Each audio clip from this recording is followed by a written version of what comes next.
اب سنیے وہ یہودی جو مسلمان بنے. یہ کنز الاموال جلد 10 میں بتا چکا, 223 صفحہ, سنن داؤد جلد 2 صفحہ 180. کعب الاحبار جس کا میں نے نام لیا, یہودی تھا, بعد میں کیا بنا؟ مسلمان بنا. ابو ہریرہ یہودی تھا, بعد میں مسلمان ہے. وہب ابن منبہ یہودی تھا, بعد میں مسلمان بنا. عبداللہ ابن سلام, اس کو تو شیعہ بہت اچھے طریقے سے جانتے ہیں. ہم پر تو الزام ہے نا کہ شیعت کو بنایا کس نے؟ عبداللہ ابن سلام یاد ہے, یہ تینوں یاد نہیں. ایک یہودی ان کو یاد ہے کہ اس نے شیعوں کو بنایا, لیکن یہ 3 بڑے یہودی. یعنی آج امام ابو ہریرہ کہا جاتا ہے, آپ کچھ بات کریں, بہت مقدس صحابی ہے.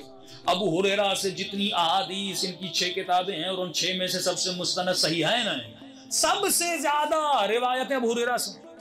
یہاں تک تاریخی کتابیں لکھتی ہیں جناب عائشہ نے کہا کہ ابو ہریرہ تم اتنی روایتیں نقل کرتے ہو, میں نبی کی زوجہ, میں گھر میں ساتھ, میں نے بھی نہیں سنی, اور ہم نے کبھی تم کو نبی کے ساتھ اکیلا بھی نہیں دیکھا, تم سب کے ساتھ تھے, لیکن باتیں ایسی کر رہے ہو جو بالکل کسی نے نہیں سنی. یعنی 4 لوگ میرے ساتھ ہمیشہ گھومتے رہے ہیں اور کسی نے کسی کو میرے ساتھ اکیلا بھی نہ دیکھا, اور ایسی بات کرے کہ ہم نے نہیں سنی.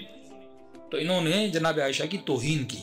وہ جملے میں ممبر پہ بیان نہیں کر سکتا, اور اگر ہم میں سے کوئی کرے اسے شاید پھانسی بھی ہو جائے, لیکن انہوں نے توہین کی, اس کو چھیڑنا نہیں ہے. صحابہ نے جو کیا, ان کے بیچ میں جو ہوا, مشاجرات صحابہ جو تھے, ان کو چھیڑنا نہیں. یہ جمود فکری ہے کہ انسان کو سوچنے سے روکا جاتا ہے. بھئی ہماری کتابیں اوپن ہیں, ہمارے عقیدے اوپن ہیں, آپ آؤ, سوال کرو, جواب دو اور چلے جاؤ. یہی فکر اہل بیت تھی جس نے شیعت کو زندہ رکھا, اور یہی کمال مکتب اہل بیت تھا کہ آج اگر مجلس میں 100 لوگ ہیں, دنیا دیکھتی ہے 10 سال کے بعد یہ 500 ہو جاتی ہے.